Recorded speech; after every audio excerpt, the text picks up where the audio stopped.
Drage gledalke, spoštovani gledalci, pozdravljeni v Zelenem koti. Danes je z mano gospod Vito Ravnikar, naravno zdravljenje Vito, če ste zasledili mogoče tablo, tako kot jaz, v Radgoni.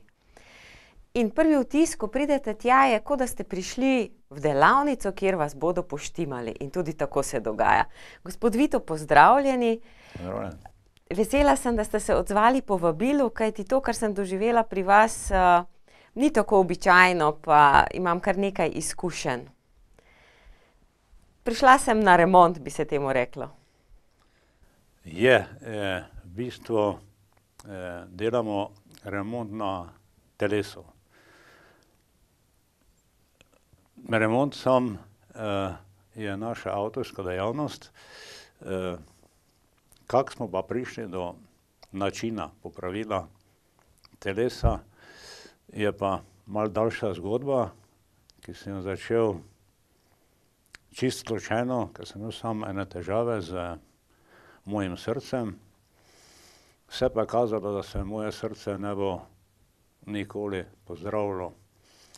V to, da sem se pa pustil v te vode remonta, pa me bolj pripeljala moja trma, kot pa neka želja pomagati ljudem. Ampak ko sem videl, da se da neke stvari rešiti, se je v meni tudi nekaj spremenilo in sem začel razmišljati, da bi pomagal lahko na ta način, tako kot sebi, tudi drugim.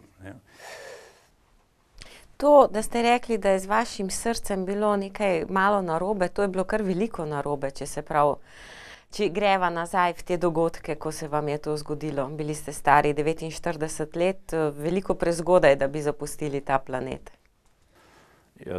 Zapustiti ga pravzaprav niti nisem mislil, ampak tako je naneslo. Pri igranju košarke mi je srce zastavilo.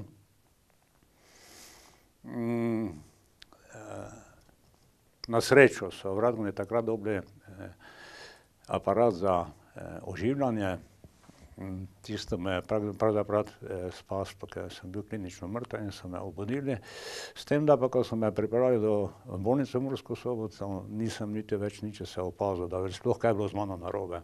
In tudi doktorji niso opazili, da bi bilo kaj narobe z srcem. Tako da diagnoza prva, ki je bila, ni bil infarkt, pač pa zastoj srca.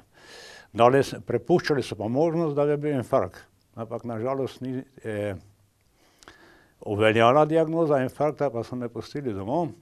Je pa čez 2 meseca, 3 mesece sem imel terapijo v Radencih, takrat so se pa začele pojavljati meni močne aritmije. Srečo sem imel, da je bil takrat v Radencih doktor Starc. Ta je pa rekel, da nemudoma na operacijo. Operacija srca sem se pa bal, nisem pa vedel, da obstaja tudi kakšne druge operacije. Sem rekel, da ne grem na operacijo. Mi pravi doktor Starc, ja,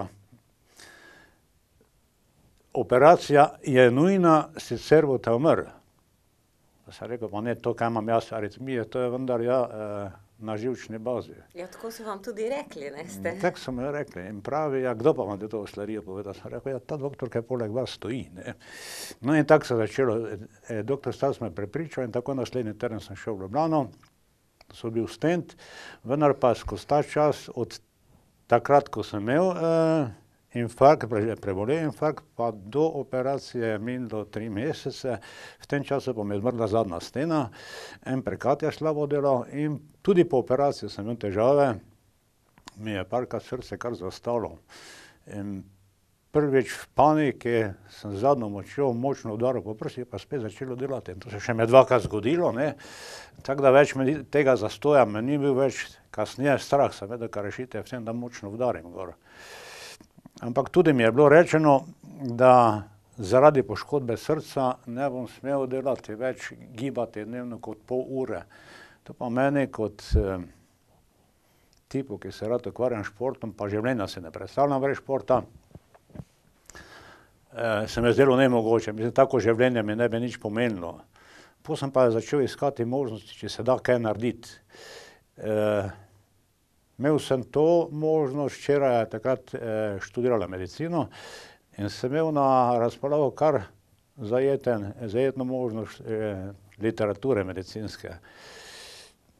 Ampak več sem gledal pa bolj v to medicinsko literaturo, vedno sem prihajal na isti rezultat, pa na isti odgovor, kot ga mi je medicina dala. No, Trma pa mi je rekla, zakaj pa ne bi skušal neki drugi način. Ni nujno, da imajo vse prav ravno v medicini. No in tako se je začelo. Moram še povedati, da 2 leti pred tem se pa mi je začela težava z levim ramenom, tako da ramena nisem mogel pravilno vzdigovati. Odgovor, ki sem ga dal v medicini, je bil ta, da je to poškodba, posledica športa. Jaz sem bil aktiven rokometaš in mi je češ, da je to obraba ramena. No, pa temu ni bilo tako. Mi smo ramo odblokirali in začuda začelo srce tudi boljše delati. Ne.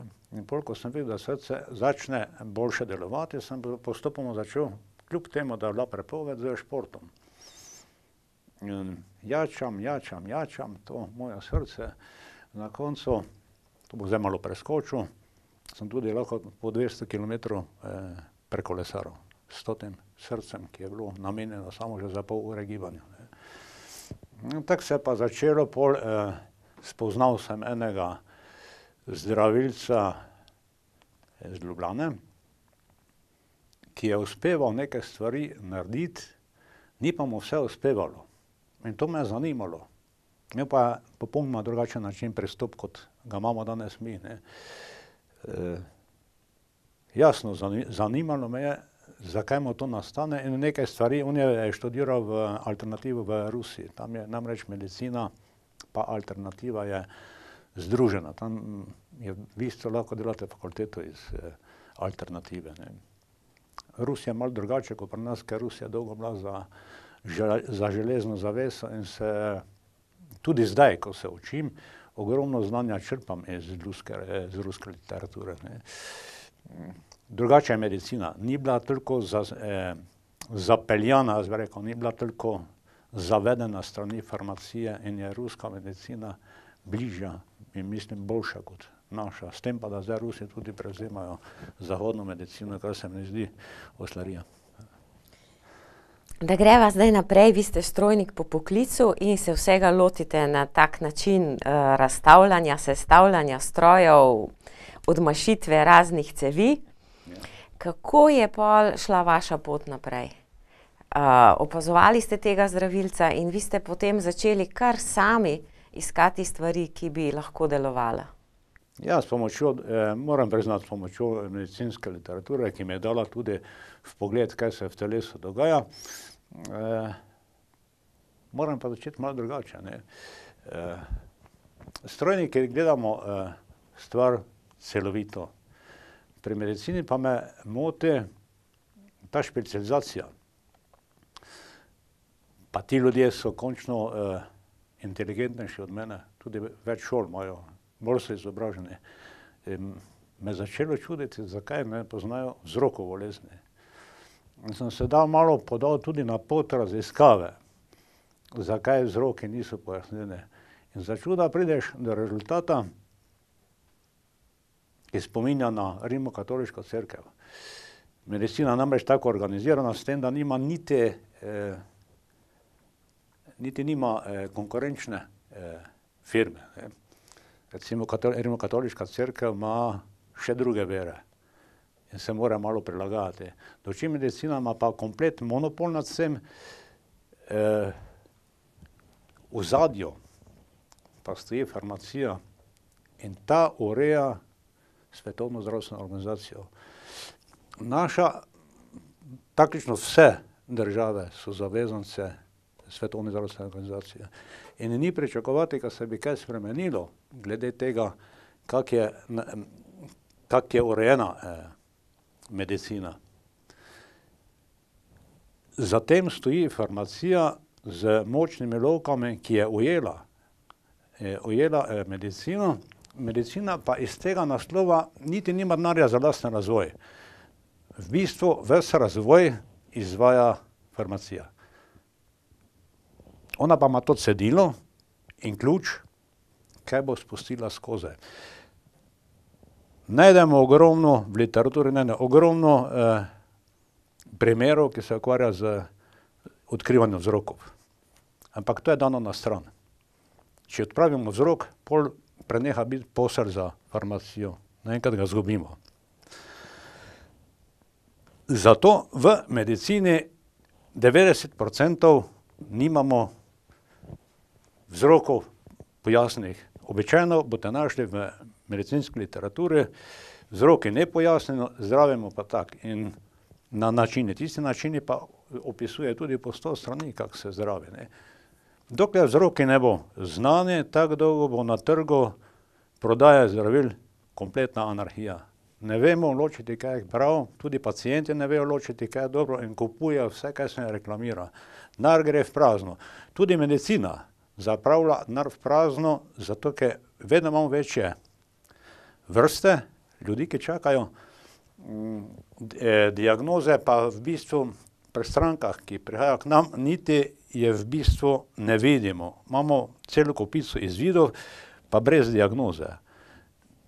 Tudi ta občutek dobivamo zdaj že postopoma, da se zdravniki že bojijo dati diagnozo. Tako daleč smo prišli. Toliko nevolje že zaradi tega, ravno zaradi tega, ker je taki nered, nepoznavanje vzrokov, je prišlo do nereda v sami medicini, nevolje, nezaupanje med vsemi pacienti in medicino. Vsi se izogibajo končne diagnoze. Običajno pa tudi, dostikrat, kaj v praksi opazim, tudi če je diagnoza, je kasneje ne spremenijo, tudi če je napačna. Zdravniki se danes že bojijo spreminjati diagnozo, ker s tem prevzame odgovornost na sebe. Bojijo se odgovornosti. Nekaj je narobe s celim sistemom. Celi sistem pa narobe, ki je načrtovan. Na drugi strani imamo pri nas Ministrstvo za zdravje. Ministrstvo za zdravje bi moglo danes dobiti ime minister za zdravstvo. Oni se ukvarjajo z problemi medicine. Na drugi strani imamo pa tudi, ki se ponuja se področje alternative, ki je res neurejeno, nekaj slabega, je pa ogromno dobrega. Minister bi se moglo potruditi, pogledati, kaj je koristnega v sami alternativi in pa ločnico postaviti, kaj je zdravljenje, kaj pa lajšanje. Ne kot je danes je v bistvu, moram spet reči, farmacija zagotovila, da delimo medicino na konvencionalno in nekonvencionalno. To je napačna delitev. Pred 400 leti je Paracelsus točno opredelil. Zdravljenje je tisto, kar odpravlja vzroke, kar se pa ukvarja s simptomi, pa je preprosto šarlatanstvo. In če danes potegnemo črto, vidimo, da 90% storitev, ki jih upravlja uradna medicina, šteje pod šarlatanstvo. Zdravila, ki jih uporabljajo za lajšanje, to se pravi za zdravljenje simptomov, bi kvečemu lahko dobila ime lajšala. In če bi tako opredelitev imeli marsikjer zdravnik, se bi vprašal, ali mi zdravimo ali lajšamo, pa tudi pacienti bi vedeli, kaj se z njimi dogaja, kam se ne obrne, ali se ne obrne na lajšanje, ali se ne obrne na zdravljenje. Torej bi Ministrstvo za zdravstvo moglo, ministrstvo ni zavezano Svetovni zdravstveni organizaciji, medicina pa je. Ministrstvo bi pa moglo potegniti ločnico, kaj je zdravljenje, kaj je pa lajšanje. Ampak ljudje prepoznajo, reklama gre od ust do ust, lahko bi rekli ne reklama, ampak dobra vest in praktično imate zelo veliko dela ravno z pacienti, ki nekako jim medicina ni mogla pomagati. No, vedno več imamo pacientov tudi, ki pridejo že kar naravnost nas, mimo zdravnika. Večina pa je pacientov, ki so obupali nad medicino, pol pa iščejo. Ampak tudi verjetno iščejo drugje, tudi ne samo pri nas. Pri nas pač naletijo, vmes pa se naletijo recimo na eno odobravanje, pa dosti dobro uspešnost, uspešno zdravljenje. Jih pa je dosti, ko so provali tudi po 10 različnih variant zdravljenja, pa ni bilo uspešno, ampak so izdali za to ogromno denarja. To področje bi trebalo vsekako v Sloveniji urediti. no saj druge države imajo urejeno, ampak tudi slabo urejeno, ne. V bistvu je alternativa preveč zapostavljena, ne, nima nobenega spoštovanja. Prvo vlogo, se pravi, monopol ima uradna medicina, mi se pa ostali pa se pojavljamo na trgu kot normalno gospodarstvo, ne. Ampak še pred tem, ko se moramo gospodarstveno obnašati, nam v bistvu Ministrstvo za zdravje nagaja. Nam recimo ne dovolijo uporabe besede zdravje.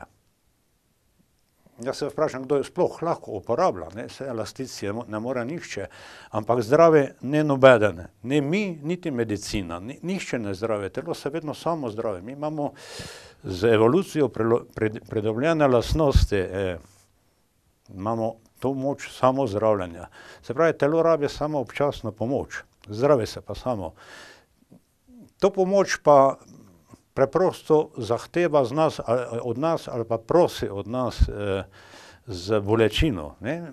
Treba je prepoznati bolečino, razumeti bolečino. To je sporočilo telesa, to je govorica, pomagaj mi. In to delamo mi. Preprosto je to, kar delamo. Sproščamo pretočnost vseh poti. Dajmo si predstavljati, ne vem, za primer bom vzel, recimo v Radgoni vrši odvoz smeti podjetje Saubermacher. Vozi ga iz Radgone v Pützonce. Zdaj, ta pot, dokler je dobra, štima vse, ne, vse se poklapa. Če pa se nekaj zgodi na mostu prek reke Mure, recimo se poruši ali se gradi neka sanacija mostu, takrat je pa ta pot preprečena. No, si mora podjetje Saubermacher najti neko odlagališče začasno. Zdaj, če tega mostu ne bomo sanirali ali pa ga ponovno zgradili, bo se to nesnaga v Radencih kopičila in čez čas bo v Radencih ekološka katastrofa. In tako se dogaja tudi, no, to so pa te bolezni, tumorji. No, to je razlaga, ja, za tumorje, za ciste, polipe, ne, lahko so miomi, karcinomi iz tega nastane, ne. Ni vse enako, ampak skušam preprosto razložiti, ne. Ta most spostavimo mi, da lahko podjetje Saubermacher spet vozi, odvaža tisto nesnago v Puconce, ne. Ostalo pa telo naredi samo. Samo to pomoč rabi. Kako to prepoznate? Velikokrat pravite, da se vse stvari skrivajo v hrbtenici. No, to ravno ne pravim, ne. Naša metoda izhaja iz trditve, če funkcionira hormonski sistem, živčni sistem, pa imunski sistem, v bistvu človek ne more biti bolan. No, in če zagotovimo pretočnost in funkcijsko teh treh sistemov, je samo zdravljenje zagotovljeno. Ena težava, ki še pa jo mi vključujemo, pa je medicina daje premalo pozornosti, to so človeški prav-možgani. To je v bistvu naša prebava. Če si zamislite primitivne praživali, pa so to bakterije, nima glave, ampak so potem, kaj delam po moji praksi, vidim, ko so strašno inteligentne bitja. Če vam dam za primer bolerijo, bolerija funkcionira skoraj tako kot podgane. Vi ne moremo z nobenimi antibiotiki uničiti. Ona se skrije v prazne prostore, ker ni stika z prekrvavitvenimi deli, izbije pa takrat, ko vas napade neki virus ali pa bakterija, ko zbolite, takrat vam imunski sistem pade, takrat pa izkoristi priliko, pa vas spet napade, ponovno napada. Kako pa pomagate ljudem, ki zbolijo za boreliozo? Boreliozo najbolj se da odpravljati z Caprilom ali pa z bioresonanco. Ampak je treba jih zbezlati, oni so skriti. V bistvu bi mogel človek hoditi takrat, ko je nagnjen k malo obolelo, se pravi, ko mu pade imunski sistem, takrat bi trebalo iti na bioresonanco. Druge rešitve zaenkrat ni, ne. Težek primer je bolerioza. Kaj pa je ta cepter? Caper, mislite, Caper, to pa je frekvenčni aparat, ki si ga čisto enostavno, lahko si ga sami naredite, je pa avtorica tega je Hulda Clark. Ona se je dosti ukvarjala z bakterijami in je ugotovila, da se da z določene frekvence ubija v bistvu s frekvenco, z resonanco razbija opno bakterij, parazitov, končno virusov, ne, in je treba več kot 14 dni delati terapijo z tem Caperjem. Vsak si ga lahko sam naredi, čisto po mi jih sicer imamo gore. Zakaj je več kot 14 dni? Nekje po 14 dneh se bakterije, virusi, paraziti izlegajo nove jajčice, ne, in je treba še pol tisto mladež ubiti. In to je dosti uspešno. Dočim pa na bioresonanci pa vidijo tudi, o katerih bakterijah, virusih, parazitih je govora, ki jih imamo. Ne. Izredno dobro se v tem najde. Mi bioresonanco koristimo samo za, ko se prepričamo pri diagnozi, pa da vidimo, kaj je napadalec, ne, v takih primerih. Kako pa je potem s hrbtenico? Dejansko sva se pogovarjala oziroma tudi kar nekaj pacientov je, ki tožijo za bolečinami v kolenih, Ja, hrbtenica je, tako bom rekel, mi imamo, človeško telo ima dva živčna sistema, enterični pa periferni, notranji pa zunanji živčni sistem. Notranji živčni sistem v bistvu ne more biti prizadet, razen v izhodišču, to z glave gor tam, ko izhaja vago živec, ne, tam, če je tam zakrčenje, lahko pride tam tudi do blokad in so v bistvu vsi organi lahko moteni, ne. Največje težave pa prihajajo iz perifernega živčnega sistema, ki pa napaja praktično vse organe. Tu imamo to srečo, če je kjer od teh živcev, ki napajajo organe, blokiran, bomo tožili za bolečino hrbtenice bilo kje, ne. Recimo, da so blokirana jetra po živčni poti, ne. Vi ne bomo čutili bolečine v jetrih, pač pa v hrbtenici same, ne. Ampak nam to sporoča, da je ta pot motena. To se treba predstavljati kot kratki stik ali pa motenje, ne. Kaj zdaj pol, ko mi popravljamo, recimo, ko odpravljamo težavo na hrbtenici, ko odpravljamo bolečino, mi sproščamo praktično stikalo za luč v jetrih, ne. To je ta pot. Stikalo je napačno, ne pa luč. Medicina bo šla iskat napako na luči, se bo na jetra spuščala, ne. Dejansko pa napaka v tem primeru, ki ga zdaj razlagam, je pa stikalo, ne. Jasno je treba stikalo popraviti, ne pa luč, menjavati luč, popravljati luč, brez veze, ne. Ta luč ne bo nikoli gorela, če nimamo toka, nimamo stika, ne. Živčni sistem si je treba predstavljati približno ko elektriko, s tem, da je pa predstavlja dvosmerno cesto, ne. Potuje v obe smeri. Včasih imamo vzrok bolečine hrbtenice lahko, ki izhaja s kolena. Ne bomo operirali, pa ne bomo odpirali hrbtenice, ne, ampak ga treba ugotoviti, ker je živčni sistem je dvosmerna cesta. Gospod Vito, midva sva prišla do konca te oddaje. Dragi gledalci, najverjetneje ste tudi vi dobili občutek, da je tega veliko premalo, kar smo danes izvedeli, tako da bomo se še srečali čez 14 dni. Danes smo zelo malo povedali. Ja, kaj ne rečemo, na vrhu pri Radgonskem gradu je kar center zdravljenja Vito in najverjetneje vas bo pot zanesla tja, kajti stvari, ki se dogajajo, so res v narekovajih rečeno čudežne in sama sem imela priložnost srečati kar nekaj pacientov, ki so rekli, po 3 terapijah sem čisto druga, ni nobenih težav več.